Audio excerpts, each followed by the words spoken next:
Meus queridos irmãos e irmãs, a paz do Senhor, eu sou o professor Joseone e neste momento estamos iniciando nossa EBD em Síntese.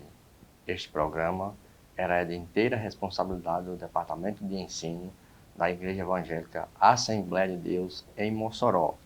E você, meu querido irmão, minha querida irmã, nos acompanhe pelas mídias sociais, pelo canal do YouTube, AD Mossoró EBD em Síntese, também pelos nossas rádios 96.3 e nossos canais da TCM, TV AD Mossoró, os canais 8 e 38.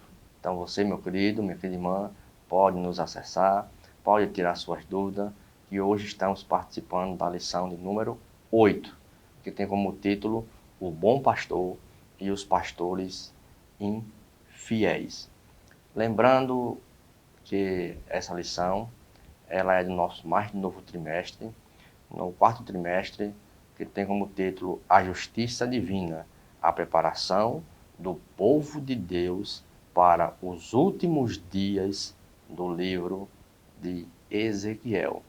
Lembrando, irmãos, que o livro ele é uma sequência, e nessa sequência ele vai pular alguns capítulos, e é bom que o professor se atente a fazer a leitura da palavra dos capítulos seguintes para poder entender o que o livro quer transmitir. A lição ela já é bastante explicativa, bastante resumida, mas iremos tentar passar algo a mais, uma parte a mais, para podermos aprender junto com os irmãos. Lembrando que essa aula ela não substitui as nossas escolas dominicais. Então, todo domingo, todo professor ele tem que estar com a sala de aula, junto com a sua revista, junto com a sua Bíblia, junto com o seu subsídio, para passar aos nossos alunos. Então, irmãos, o texto áureo diz o seguinte: Eu sou o bom pastor dá a sua vida pelas ovelhas. Verdade prática diz o seguinte: verdade prática, ela é a síntese da nossa lição, ela é o resumo da nossa lição. Diz assim: as Escrituras revelam Deus como pastor do seu povo, mas isso se aplica também aos líderes eclesiásticos. Deus dá dons pastores, bons pastores ao seu povo e também remove os maus. Nossa leitura bíblica em classe se encontra em Ezequiel, capítulo 34, versículos do 1 ao verso de número 12. Mas queria que os irmãos se atentassem para observar que na lição passada, lição número 7, que a responsabilidade é individual, participamos do capítulo 18 e agora deu um pulo para o capítulo de número 34. Vejam só, pulou muitos capítulos. Eu sei que é muito capítulo para ler, mas o bom é que nós pegamos um pouco de cada tópico importante para poder passarmos em sala de aula. E da leitura bíblica em classe, eu queria frisar só apenas no verso de número 2, que fala: Filho do homem, como já era de costume, essa palavra, profetiza, né, aos pastores de Israel, profetiza e diz aos pastores, assim diz o Senhor Jeová: ai dos pastores de Israel que apacentam a si mesmo. É interessante, irmãos, que essa palavrinha ai, o autor pode deixar bem claro que essa palavra é uma interjeição, ou seja, ela é uma palavra variável que formam sons por si mesmo. Por exemplo, ela descreve algum ruído, psiu, ou coragem, meu Deus. Então, isso é uma interjeição. Nesse ai, neste verso, traduz a interjeição chamada roi, né? Roi, que aparece 51 vezes no texto hebraico, sendo 50 delas nos profetas. Então, 50 dessa palavra, ai, que é uma sentença, que é um juízo, ela vem falando isso. E em Ezequiel, capítulo 13, versículo 3, e também, justamente, no livro de Reis, ele vai falar essa palavra ai como uma interjeição. Mas em Ezequiel, capítulo 16, verso 23 e 24, 16, ele diz ai, ai, né? Essa palavra, o ai, ela ocorre 24 vezes. Ali já não é mais roi, é o significado oi, que é uma súplica. Então, em partes é súplica e em partes é sentença. Então, na parte de Ezequiel, significaria uma sentença, ou seja, um tratamento, um lamento à nação de Israel. E o bom da introdução, que se nós dividimos o capítulo de número 34, em algumas sessões fica mais fácil nós aprendermos até a nossa lição. No versículo 1 ao versículo 10 do capítulo 34, vai falar dos pastores infiéis. A nossa leitura vai até o verso 12. A segunda parte, se a gente ler do 11 até o verso 16, Deus como o futuro bom pastor, do verso 11 ao verso 16. Do verso 17 ao 22, o julgamento entre as próprias ovelhas. Olha só, do verso 17 ao 22, teremos o julgamento das próprias ovelhas. E o verso de 23 ao 31 fala o Messias como o pastor de Deus. E lembrando que esse livro, irmãos, o profeta, aliás, perdão, o autor da lição, ele na sua primeira lição deixou bem claro que esse livro de Ezequiel se divide em 3 partes, que é o juízo contra Israel, que vai do capítulo 1 ao capítulo de número 24, ou seja, todos os acontecimentos do capítulo 1 até o capítulo 24, ele antecedem a destruição do templo. No capítulo 25 ao 32, fala o juízo contra as nações. Veja bem que esta parte do livro o autor pulou o juízo contra as nações. E já vamos entrar na restauração de Israel, que se encontra do verso 32 ao capítulo 32 até ao capítulo número 48, que vai falar de uma restauração de Israel. Então, lembrando que a lição ela vai dar, como eu já falei no início, um pulo. Essa segunda parte ela pulou ao capítulo número 34, e eu queria apenas um pouco frisar nesse intervalo de tempo para podermos aprender um pouco do juízo sobre as nações. O profeta Jeremias, ele também vai proferir profecias contra as nações, que se encontra em Jeremias, do capítulo 46 ao 51. Lembrando, irmãos, que essa lição ela tem os tópicos. O tópico é conhecer o rebanho, conhecer os pastores infiéis e conhecer o Messias como Deus. Então, esses tópicos é o da lição, mas eu vou passar um pouco, um esboço aqui das nações, uma sentença contra 7 nações, que era contra Moabe, Amon, Edom, Filístia, Tiro, Sidom e o Egito. A primeira sentença é contra os descendentes de Amon. Quem era esse povo? Amon, eles são descendentes de Ló, que se encontra ali também em Gênesis capítulo 19, versículo número 38. Essa sentença também se encontra em Ezequiel 21 e 28. Então, a primeira sentença contra as nações é contra os amonitas, que são descendentes de Ló. A segunda nação é Moabe, ou seja, Moabe também é a outra nação descendente de Ló, que se encontra também em Gênesis capítulo número 19, verso 37.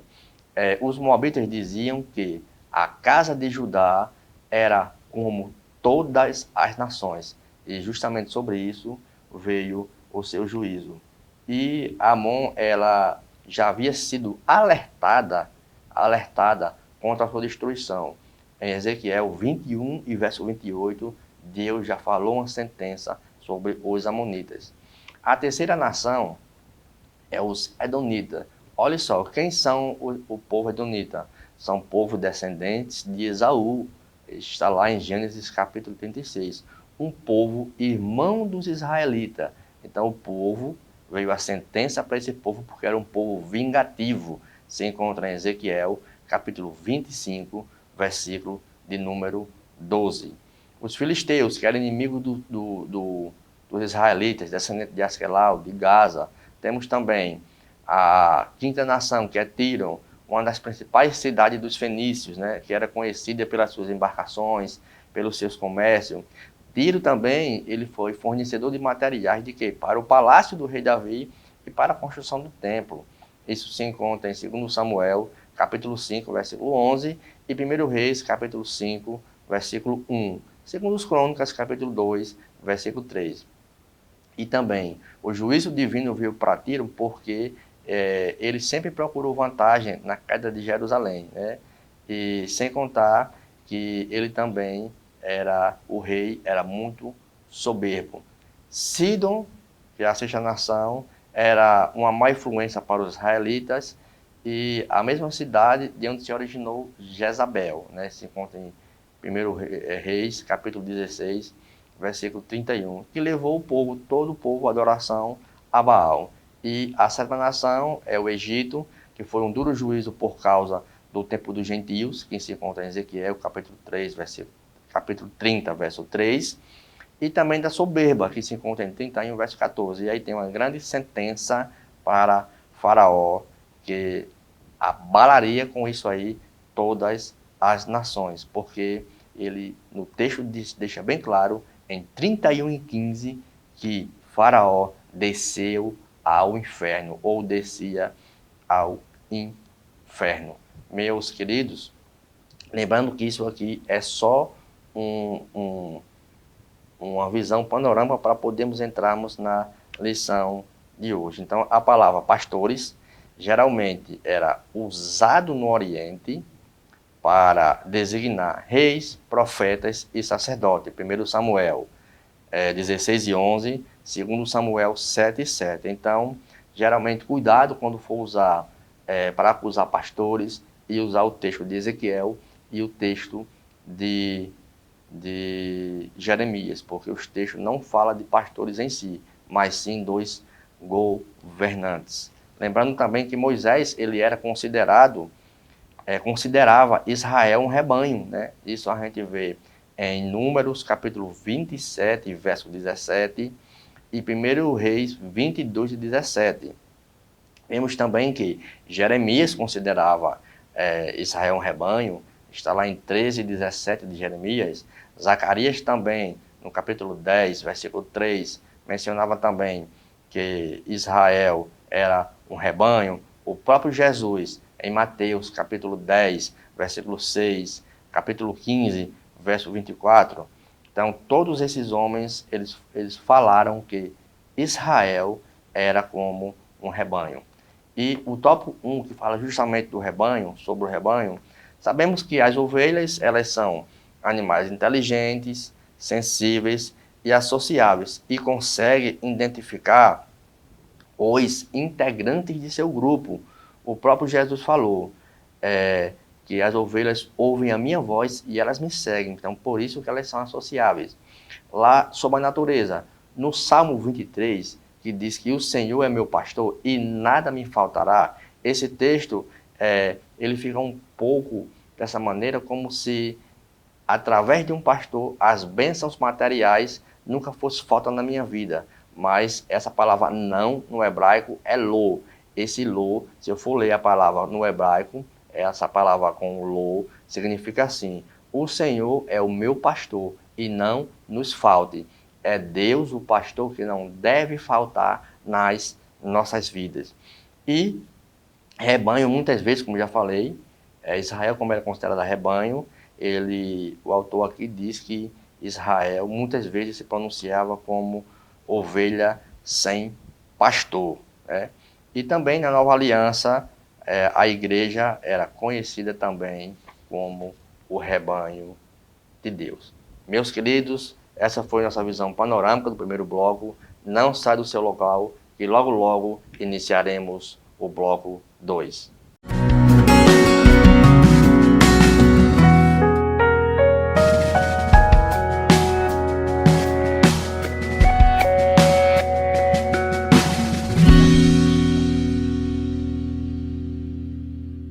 Meus queridos irmãos e irmãs, estamos de volta agora ao bloco 2, que tem como título sobre os pastores infiéis. Sabemos que existem muitas características de pastores infiéis, que são os governantes, que eram considerados pastores, sacerdotes, reis, profetas, todos eles, como foi mencionado, e tem textos para a gente ler, era mencionado como pastores. Mas do capítulo 34 de Ezequiel, do verso 1 ao verso 10, nós vamos tirar aqui algumas características de que esses pastores infiéis faziam ou deixavam de fazer. Por exemplo, número 1, apacentavam a si mesmos. Olha só. 2, você come a gordura, veste-se da lã. Olha só o que eles faziam. Alimentavam a si mesmos, comiam a gordura e ainda se vestiam da lã. 3, matam as melhores ovelhas para comer, mas não apacentam as ovelhas. Tudo isso foi reprovado pelo Senhor Jesus Cristo. Jesus Cristo é totalmente o contrário disso aqui. Número 4, não fortalece as fracas. 5, não curam as doentes. 6, não enfaixam as quebradas. A questão com mazelas, não cuida. A questão com doente. Tudo isso são do verso 1 ao verso 10. Não trouxeram de volta as desgarradas, e a gente vê o contrário, como o Senhor Jesus Cristo falou bem claro, se o homem perder uma ovelha, não deixaria as 99 lá, ia somente aquela que desgarrou. 8, não buscaram nas pedras. E 9, dominam sobre elas com força e tirania. Então, qual era a responsabilidade do pastor? Era cuidar o povo, proteger, providenciar para que suas necessidades básicas fossem cumpridas. Os líderes, eles eram egoístas do reino de Judá, haviam explorado o povo, abusado dele, pois só pensavam em si mesmo, por isso que eles só alimentavam a si mesmo. Sempre que os líderes eles tomam o povo sem dirigir nada em troca, trata-se de um ato de exploração, irmãos. Lembre disso, e sempre que líderes tomam o povo sem dirigir nada em troca, sem fazer algo, isso é um ato de exploração. Então, os verdadeiros líderes, eles não exploram o seu povo, nem nada, mas se sacrifica por ele. O próprio Senhor Jesus falou em João, capítulo 10, verso 4, e quando tira para fora, as suas ovelhas ouvem, vai diante deles, e as ovelhas seguem, porque conhece a sua voz. E aí também, no capítulo 13, versículo 15, diz o seguinte: porque eu vos dei exemplo, para que, como eu vos fiz, façais vós também. Essas são as recomendações do Senhor Jesus Cristo de Nazaré. Apacentai o rebanho de Deus, falou Pedro na sua primeira carta, que está entre vós, tendo cuidado dela, não por força, mas voluntariamente, nem por torpe ganância, mas de ânimo pronto. O profeta Isaías também, capítulo 40, versículo 11, ele diz assim: como o pastor apacentará o seu rebanho, entre os seus braços recolherá os cordeirinhos e os levará no seu regaço, as que amamentam, e guiará suavemente. Lembrando, irmão, também que nesses tempos agora, e nos termos eclesiásticos, o pastor é aquele que supervisiona o rebanho, ou melhor dizendo, ele é o mordomo do Senhor, e por isso ele deve guardar as suas ovelhas. Todos os versículos que eu citei aqui, o Senhor Jesus Cristo deu exemplo disso aqui. ele tanto cuidou, como ele foi responsável, até de entregar a sua vida por nós, tornando-se maldito em uma cruz, para que nós hoje pudéssemos estar aqui hoje como uma nova criatura e dizendo: hoje eu faço parte do povo de Deus. Se alguém está em Cristo Jesus, nova criatura é. Todas as coisas se passaram e eis que tudo se fez novo. Temos que, diante desse fato de ter um cuidado por Deus, temos também nossas responsabilidades como ovelhas, que vai ficar para o bloco de número 3. Meus queridos, não saia do seu local, que logo logo estaremos de volta, iniciaremos o bloco de número 3.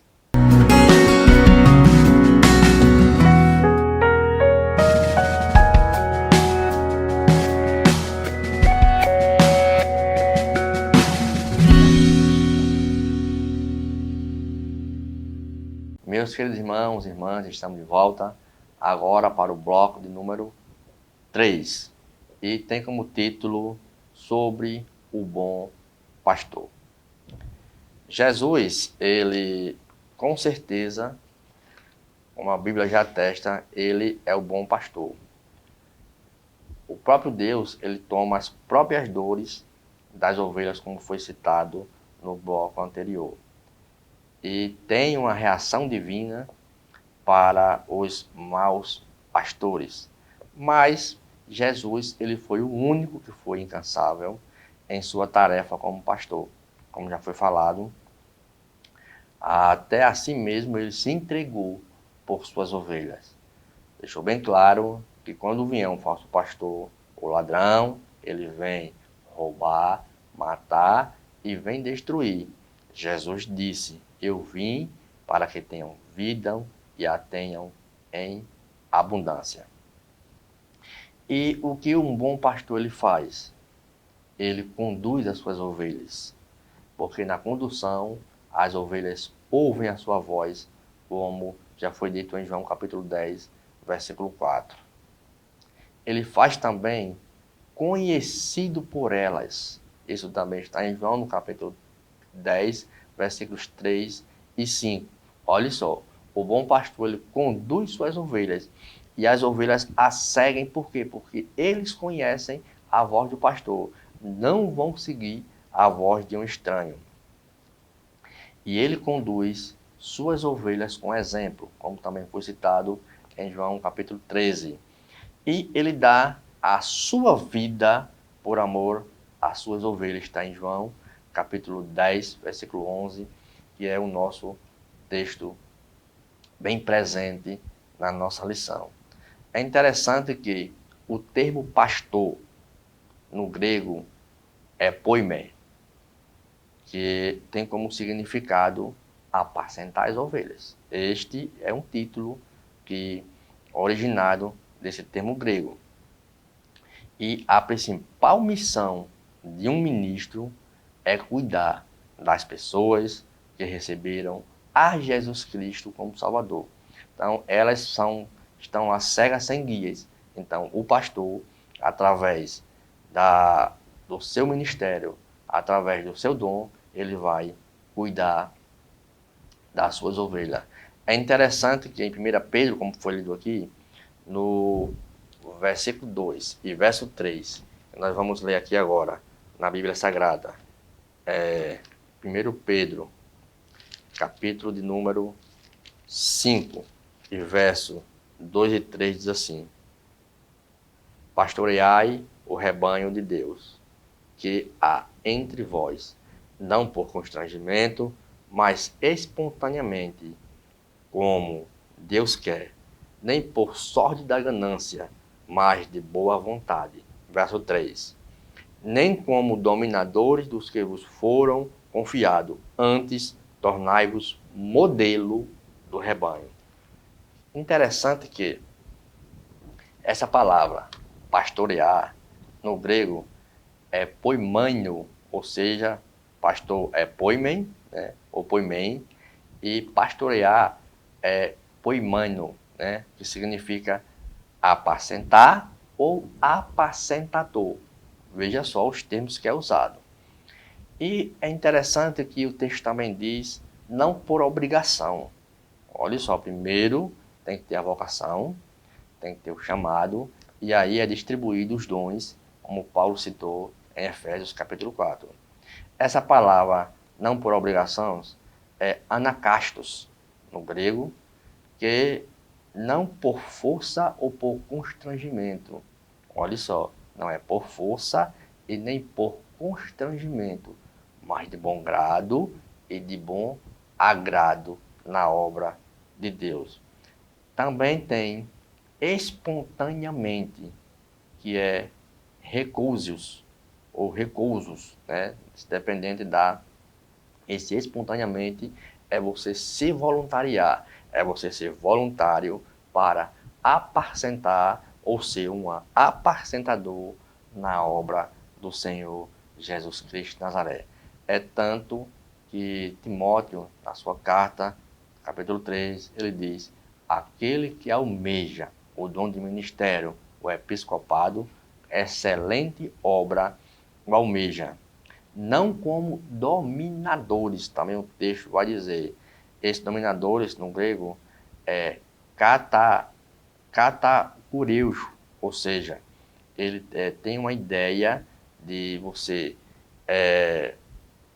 não ser aquele dominador, mas de você ter ideias, ter um bom grado para você conduzir aquelas ovelhas. E também fala de modelo, o rebanho, que é tipos, é você ser imitado. Por isso que Paulo diz, sede vós meus imitadores, como eu sou de Cristo. Então, esse modelo que é tipos, no grego, é você ser imitado. Então, se uma ovelha, ela conhece a sua voz, ela conhece o seu pastor, com certeza ela também irá imitá-lo e será ser um exemplo para a casa de Deus. Mas também não fica só a responsabilidade para os pastores. Temos também as obrigações das ovelhas. Quais são as obrigações das ovelhas? Que se encontram em Hebreus, nós vamos ler aqui agora, Hebreus, capítulo de número 13, versículo de número 17, que diz o seguinte: obedecei a vossos pastores, ou a vossos guias, vossos pastores, sede submissos a eles, porque velam por vossa alma, como quem deve prestar contas, para que façam isto com alegria, não gemendo, porque isto não aproveita a vós outros. Então, a obrigação da ovelha, qual é? É honrar e obedecer o seu pastor. Por quê? Porque o Messias, ele é como o grande pastor de Israel. Ezequiel, no capítulo 34 e o versículo 24, como eu já falei no começo, que é para o professor, ele dá sequência no texto, vai mostrar justamente isso, que vai apresentar Davi como sendo ali o pastor de Israel, mas só não será Davi ressuscitado, né?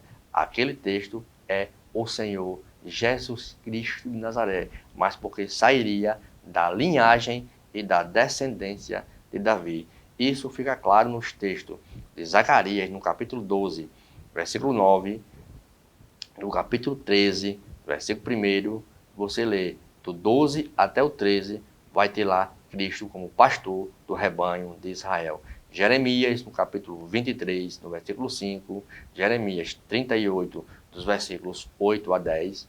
No livro de Oséias, capítulo 3, versículo 5, certo? Porque Ezequiel, no livro de Ezequiel aqui, ele fala, meu servo Davi, mas são eventos futuros, ligados para o futuro. Mas que futuro é esse? Se a gente lê Ezequiel 37, 24, 25, 45, 22, 46 e 4, nós vamos entender que quando fala de Davi, fala de eventos futuros. E em Ezequiel, capítulo, como eu já falei, essa é a restauração de Israel. Em Ezequiel 34, no versículos 23 ao 31, fala de uma restauração ainda futura, uma vez que o remanescente que continuamente está sob julgo do gentio, que foi lido lá atrás, até que o povo foi expulso da terra no ano 70 depois de Cristo. Veja só onde a lição ela vai nos reportar para o futuro um pouco distante ao mencionar Davi. Mas lembrando que Cristo, ele é nosso supremo pastor e ele é o pastor da casa de Israel. Sempre a vontade de Deus foi constituir um povo de reino sacerdotal. E isso sim irá acontecer. Meus queridos irmãos, muito obrigado. Nos acompanhem pelas mídias sociais, pelos canais da TCM, TV AD Mossoró, 8h38, pelo nosso canal do YouTube, EBD em Síntese, AD Mossoró, e pela nossa rádio FM 96.3. Muito obrigado, fique com Cristo e a paz do nosso Senhor e Salvador Jesus Cristo de Nazaré.